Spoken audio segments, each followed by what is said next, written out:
بسم الله الرحمن الرحيم.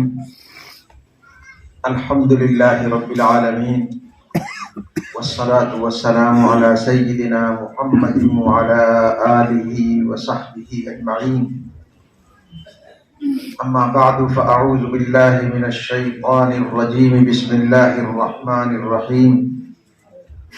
قل هل يستوي الذين يعلمون والذين لا يعلمون؟ وقال النبي صلى الله عليه وسلم: من يريد الله به خيرا يفقهه في الدين.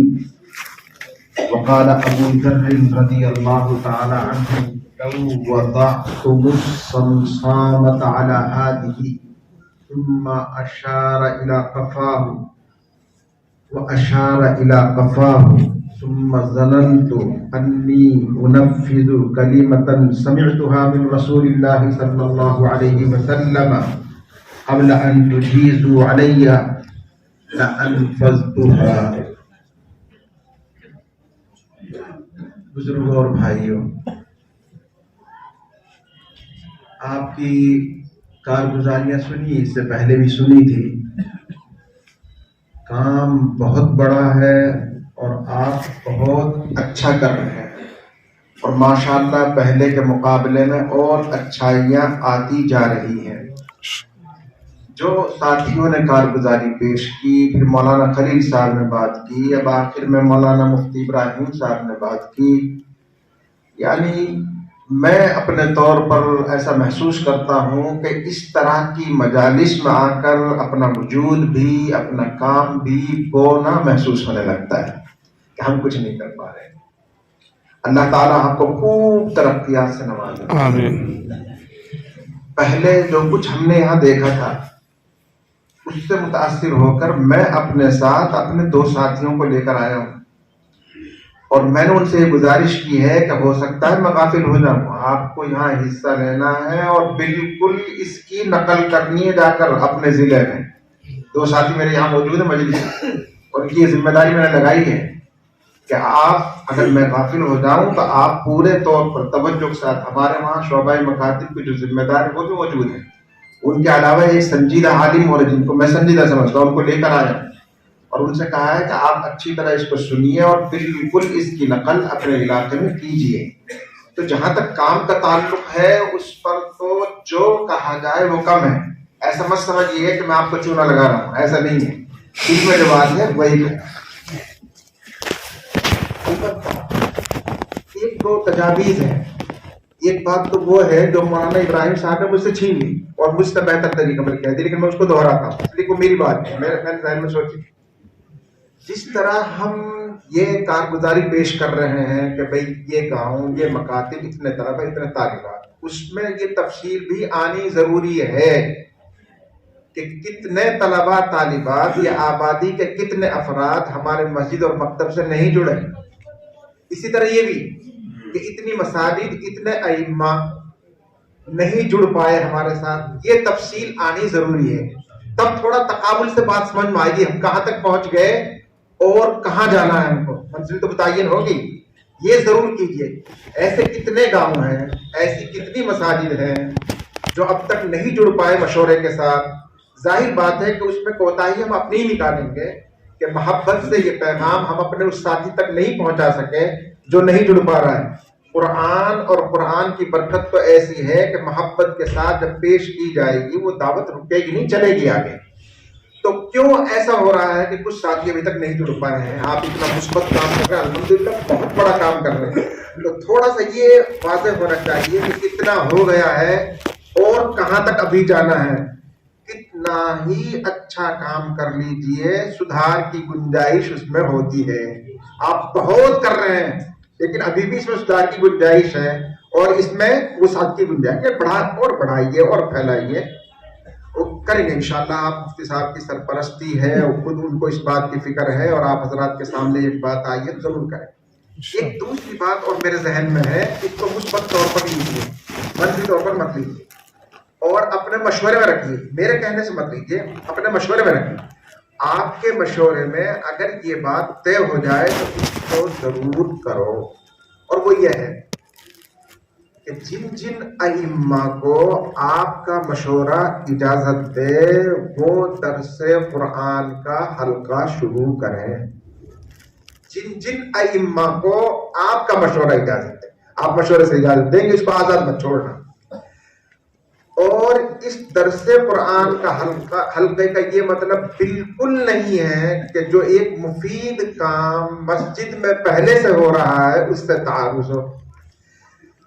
میں ایسے سمجھتا ہوں کہ ہمارے ذمہ داروں کا مسجد میں جو ایک مفید کام پہلے سے چل رہا ہے، مفتی ابراہیم صاحب نے اس کے بارے میں بات کی، اس میں ہماری جزوی شرکت ہونی چاہیے.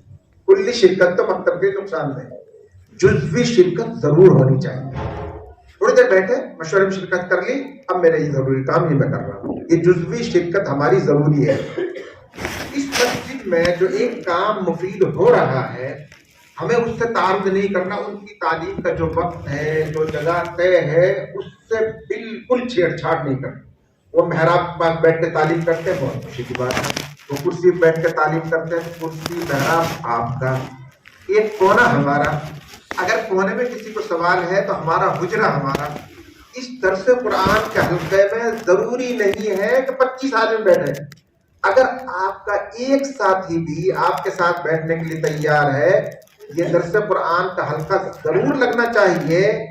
یہ حلقہ اوروں کے لیے نہیں ہے، میرے لیے. یعنی مجھے پتہ چلنا چاہیے قرآن میں کیا ہے. ہم پڑھا رہے ہیں، بہت بڑا کام کر رہے ہیں، لیکن ہمیں یہ پتہ نہیں قرآن میں کیا ہے. یہ پتہ چلنا ضروری. اچھا، ہمارے علماء بہت سارے باصلاحیت ہیں اور انہوں نے قرآن کو پڑھا ہے، ترجمہ قرآن پڑھتے. ترجمہ قرآن پڑھانے کا ایک طریقہ ہے مدارس میں، وہ مدرسے کے لیے مناسب ہے. مجھے یاد ہے میں ترجمہ قرآن پڑھا رہی تھی، مفتی شکیل اور مولانا پڑھتے تھے. میں نے 15 پارے کی ترکیب ان کو پڑھائی. میں آج سوچتا ہوں کتنا بیوقوف آدمی ہوں. میں نے پورے 15 پارے کی ترکیب پڑھا دی، فاعل مفعول مبتدا خبر. اور اس زمانے میں اتنے خوش ہوتے تھے. میں نے 15 پارے کو ترکیب کے ساتھ پڑھا دی. ترکیب سے کیا حاصل، اس میں قرآن میں کیا مضمون، کیا سبق، کیا درس. وہ مدرسے کا ایک طرز ہے. ہم کو قرآن پڑھنا ہے خود اس طرح کہ میرے رب کا میرے لیے اس میں کیا پیغام ہے. اب میں وہ پیغام جتنا ممکن ہے، چاہے وہ ایک آدمی ہو، اس کو سامنے بٹھا کے میں قرآن کا حلقہ شروع کر رہا ہوں اس نیت سے کہ یہ قرآن کا مضمون اور قرآن کی دعوت میرے اندر داخل ہو جائے. اس طرح اس کو شروع کیجیے، لیکن آپ کے مشورے سے اجازت، میرے کہنے سے یہ مت کیجیے.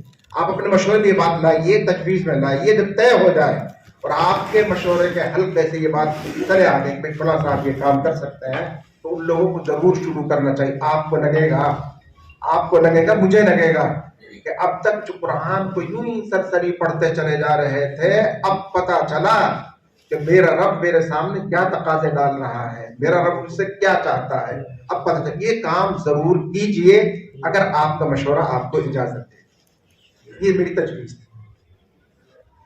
ایک بات یہ ہے، یہ امت پہلے بھی پاس ہوئی ہے قرآن کی برکت سے، اور آج بھی یہ امت چلے گی اور بچے گی قرآن کی برکت سے. یہ طے شدہ بات ہے. حدیث کی کتابوں میں پہلی امتوں کے امتحان کا تذکرہ ہے. میں تھوڑا سا اشارہ کرتا ہوں. بس انبیاء سے یہ کہا گیا کہ آپ کی امتوں کا امتحان ہے. آپ ہماری طرف سے سوال رکھیں گے لیکن جواب کی طرف آپ اشارہ نہیں کریں گے. آپ کی امت از خود جواب دے گی. دو امت ہے جن کا تذکرہ خاص طور سے کیا گیا، نصارہ اور یہود. موسیٰ علیہ السلام سے کہا گیا کہ آپ اپنی قوم کو جمع کیجئے اور ان سے کہیے کہ وہ کوئی ایک دن طے کریں ہفتے میں کہ جس دن کاروبار نہیں کریں گے، صرف عبادت کریں گے. ان سے کہا گیا. تو موسیٰ علیہ السلام کی قوم نے دن طے کیا اور وہ ہفتے کا دن تھا. ہفتے کا روز بس ہم صرف یہ کام کریں گے، اس کے علاوہ کوئی کام نہیں کریں گے، عبادت کریں گے، اللہ کو راضی کرنے کی محنت کریں گے. اس کے بعد عیسائیوں سے کہا گیا عیسیٰ علیہ السلام سے کہا گیا اپنی قوم کو بلائیے، ان سے کہیں ہفتے میں ایک دن طے کریں اور اس دن اللہ کی عبادت کریں گے، کوئی اور کام نہیں کریں گے۔ تو عیسیٰ علیہ السلام نے بھی یہ کام کیا۔ دونوں قوموں کو جب لے کر بیٹھے انبیاء کرام تو انہوں نے سوال رکھا اللہ کی طرف سے کہ اللہ نے یہ اختیار ہمیں دیا کہ ہم از خود طے کریں گے ہفتے میں ایک دن عبادت کے لیے، اور ہمیں منع کر دیا ہے کہ ہم اشارہ نہیں کریں گے۔ اب موسیٰ علیہ السلام کے قوم نے ہفتے کا روز طے کیا۔ موسیٰ علیہ السلام جانتے تھے کہ امت صحیح دن پر نہیں پہنچی، جانتے تھے لیکن پابند تھے، کچھ نہیں کر سکے، بس اتنا کہا تھوڑا اور غور کر لو، تھوڑا اور غور کر لو۔ اب انہوں نے غور کر کے اسی پر دلیل مضبوط کر دی، نہیں وہ ہفتے کا ہی دن ہے، تو ہفتے کے دن طے ہو گئے۔ اس کے بعد عیسیٰ علیہ السلام کی قوم آئی تو انہوں نے اتوار کا دن طے کیا۔ عیسیٰ علیہ السلام نے اتنا ضرور کہا اور غور کر لو، لیکن وہ اس پر جم گئے، اور جب آدمی جس چیز پر جم جاتا ہے دلائل اس کے ڈھونڈ لیتا ہے، کوئی بڑی بات نہیں۔ دلائل بھی ہیں تفصیل سے، یعنی یہ وجہ بہت دور تک چل سکتی ہے۔ بہرحال یہ دونوں امتیں، حدیث نے بتایا کہ یہ دونوں امتیں صحیح دن کے انتخاب میں فیل ہو گئی۔ اب آیا امت محمدیہ کا نمبر، اور یہ کام لینا تھا خود اس امت سے کہ رسول رہنمائی نہیں کرے گا، رسول نہیں بتائے گا۔ اللہ کا نظام، آپ کو نبی بنے ہوئے 13 سال ہو گئے اور مکے کے حالات ایسے، پھر اس کے بعد لگاتار مدینے سے لوگ آ رہے تھے۔ اس مرتبہ 76 آدمی آئے اور انہوں نے پیغمبر سے کہا کہ آپ ہمارے ساتھ مدینے چلیے۔ پیغمبر نے کہا ابھی اجازت نہیں ملی ہے، تو ان سے کہا کہ آپ اپنا کام بھیجیے۔ تو رسول اللہ صلی اللہ علیہ وسلم نے کام بھیج دیا۔ کام یہ تھا کہ جاؤ قرآن کا حلقہ لگاؤ، قرآن سیکھو۔ تو مصعب ابن عمیر، عبداللہ ابن ام مکتوم رضی اللہ عنہما دونوں گئے اور مدینہ منورہ میں محنت شروع کی۔ مدینہ منورہ میں جو 2 صحابی تھے جو سردار تھے، ان کے گھروں میں قیام تھا، 3 جگہ مکاتب چلتے تھے، مکاتب کے نام بھی ہے، مکاتب چلتے تھے۔ اچانک ایک دن 2 سرداروں کے ذہن میں یہ بات آئی کہ محنت چل رہی ہے بہت دن سے، یہ تو پتہ چلنا چاہیے محنت کہاں تک پہنچی، جو کام آپ کر رہے ہیں کارگزاری، محنت کہاں تک پہنچی، کہاں تک جانا ہے، یہ تو معلوم ہونا چاہیے۔ تو اسد بن زرارہ کے باغ میں یہ باتیں ہوئی کہ جتنے بچے پڑھ رہے ہیں، جتنے لوگ پڑھ رہے ہیں، سب کو اکٹھا کر لو۔ تو وہاں سب لوگ باغ میں اکٹھے ہوئے اور بات چلی کہ بھائی کتنے لوگ ہیں جنہوں نے قرآن پڑھ لیا، جتنا حصہ اب تک نازل ہو چکا ہے۔ تو 40 افراد کے نام آئے، یہ 40 افراد ہیں جنہوں نے پڑھی۔ بہت خوشی ہوئی اور اسد بن زرارہ نے کہا کوئی جائے گا نہیں، مجلس کے بعد میں ابھی بکرا ذبح کرتا ہوں، سب لوگ کھانا کھا کر جائیں گے۔ بکرا ذبح ہوا، کھانا کھایا گیا، اور کھانے کے بعد نماز بھی ہوئی۔ پھر نماز کے بعد پھر اعلان ہوا کہ اب ہر ہفتے اسی طرح اس باغ میں، تو کہیے ہر ہفتے اسی طرح اسی باغ میں آئیں گے اور 2 رکعت شکرانے کی نماز اسی طرح اکٹھے ہو کر پڑھا کریں گے۔ ہر ہفتے اسی طرح اسی باغ میں اکٹھا ہو، مسجد کوئی تھی نہیں، پھر 2 رکعت شکرانے کی ہر ہفتے پڑھا کریں گے، ہر ہفتہ۔ وہ دن تھا جمعہ کا دن، ہر 7 دن کے بعد جمعہ کے دن آئے گا، پھر اسی طرح 2 رکعت۔ یہ یہاں قصہ پیش آیا ہے، یہ قصہ یہاں پیش آیا ہے۔ اور مکہ مکرمہ میں رسول اللہ صلی اللہ علیہ وسلم موجود تھے، وہاں آج جبریل امین آئے تو کچھ اور طرح سے آئے۔ جبریل امین کے ہاتھ میں ایک شیشہ آئینہ ہے، اس کے بیچوں بیچ ایک تار ہے، اور اس کو ایسے ایسے گھما رہے ہیں اور اس کی روشنی نکل کر رسول اللہ صلی اللہ علیہ وسلم تک جا رہی ہے۔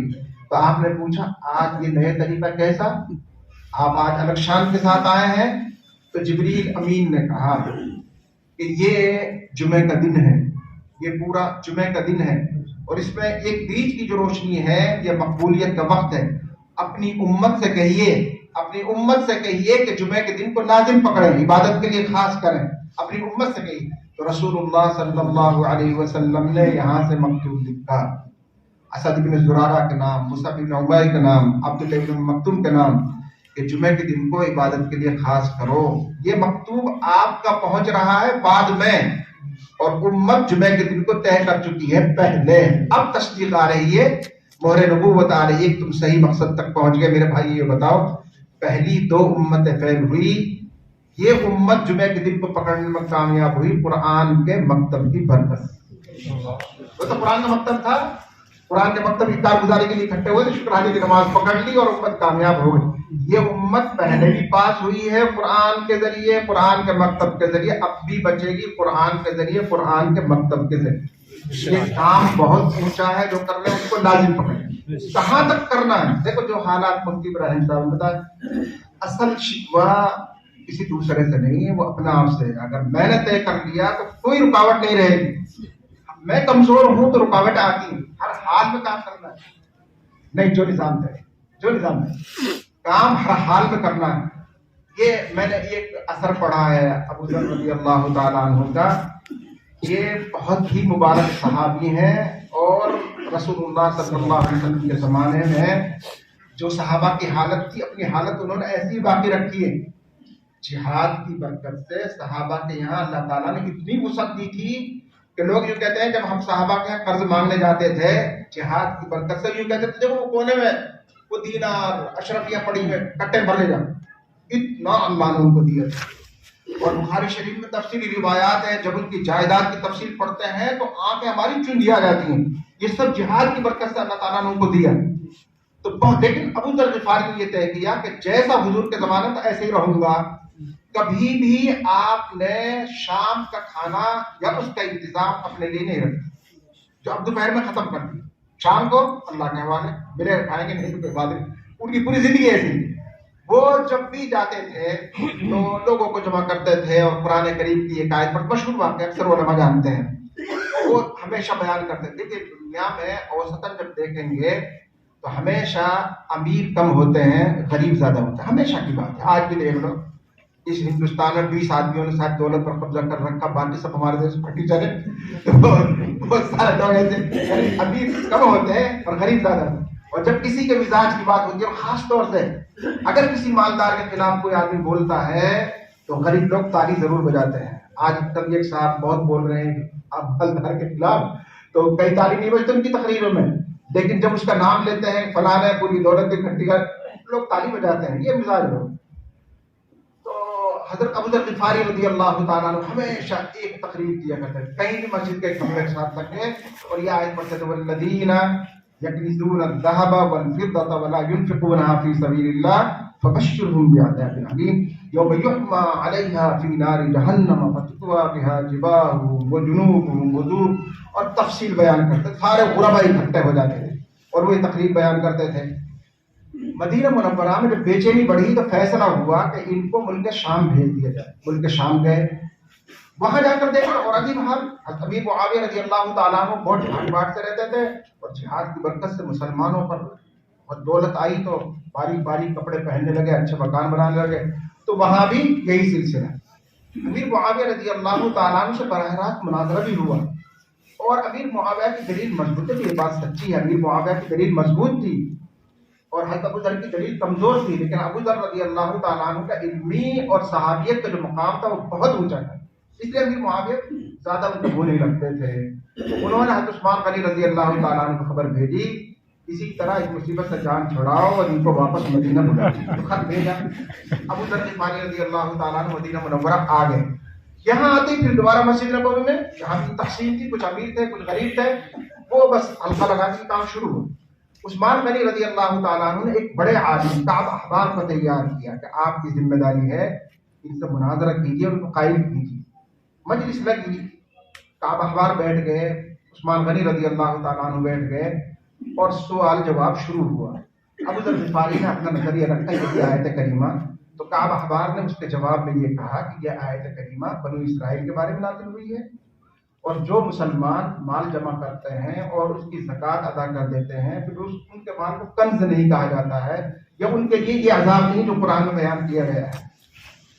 وہ کہنے لگے نہیں میں قرآن کی آیت پڑھ رہا ہوں تو میری بات سنو. تو کعب احبار نے کہا ٹھیک ہے ہم آپ کی بات سن لیتے ہیں، اگر سارے مسلمان ایسے ہو جائیں جیسے آپ ہیں، مال خرچ کے دوپہر کی ضرورت شام کے لیے کچھ نہیں، تو پھر شریعت اسلام نے زکوٰۃ کے احکام کیوں بیان کیے ہیں؟ زکوٰۃ تو مال پر سال گزرتی ہے تو زکوٰۃ فرض ہوتی ہے حولانہ حول کے بعد. اگر یہی ہے کہ سب ایسے ہی رہیں جیسے آپ غریب ہیں تو پھر زکوٰۃ کے مسائل کیوں ہیں؟ جب زکوٰۃ ادا کر دی جاتی مال پاک ہو جاتا ہے. جب یہ بات آئی تو ابو ذر غفاری نے محسوس کیا کہ میرے پاس کوئی دلیل نہیں. اور یاد رکھتے ہیں بڑے لوگ جب یہ محسوس کرتے ہیں کہ میرے پاس دلیل نہیں اور چھوٹا منہ چوری کر رہا پھر تھپڑی چلتا ہے. تو ابو ذر غفاری کھڑے ہوئے، ان کی لاٹھی وہاں رکھی ہوئی تھی اور لاٹھی لے کے دوڑے. میں قرآن بیان کرتا ہوں تو میرے سامنے دلیلیں لڑاتا ہے. تو